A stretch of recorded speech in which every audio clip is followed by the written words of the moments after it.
एक हरी भरी सुंदर घाटी में एक छोटा सा मधुमक्खी का छत्ता था, जहां बहुत सी मधुमक्खियां रहती थीं। उन्हीं में एक नन्ही सी मधुमक्खी थी, जिसका नाम जरी था।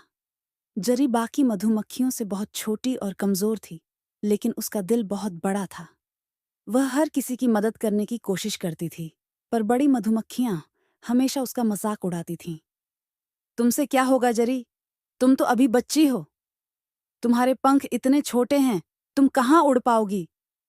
जरी चुपचाप रहती, लेकिन उसके दिल में एक सपना पल रहा था। एक दिन मैं ऐसा कुछ करूंगी कि सबको दिखाऊंगी कि मैं भी कुछ कर सकती हूँ। एक दिन अचानक आसमान पर काले बादल छा गए। तेज आंधी और बारिश शुरू हो गई। सभी मधुमक्खियां जल्दी जल्दी अपने छत्ते में छिप गईं। तभी झरी ने दूर एक पेड़ के नीचे एक नन्हे पक्षी को गिरते हुए देखा।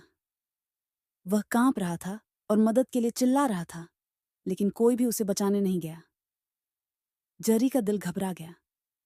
अगर मैं नहीं गई तो ये बच्चा मर जाएगा, उसने सोचा। वह अपने नन्हे नन्हे पंखों से उड़ चली, बारिश में भीगी, तेज हवाओं से टकराई, लेकिन हार नहीं मानी। उसने एक पत्ता ढूंढा, उसे नन्हे पक्षी के नीचे रखा और अपनी छोटी सी ताकत से पत्ते को खींचना शुरू किया। धीरे धीरे वह नन्हा पक्षी एक सुरक्षित जगह पेड़ के नीचे पहुंच गया। बारिश रुक गई, सूरज निकल आया। सभी मधुमक्खियां बाहर आईं, और जब उन्होंने झरी को गीले पंखों के साथ उस छोटे पक्षी की रक्षा करते हुए देखा, तो उनके चेहरे शर्म से झुक गए। हमें माफ कर दो, जरी। हमने तुम्हें कमजोर समझा, लेकिन तुम तो हम सबसे बहादुर निकली। मधुमक्खी रानी ने झरी को गले लगाते हुए कहा, आज से तुम हमारी छोटी हीरो हो।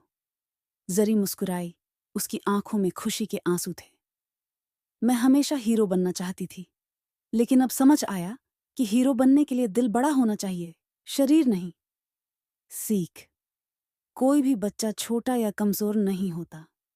हिम्मत, दया और सच्चाई में सबसे बड़ी ताकत होती है।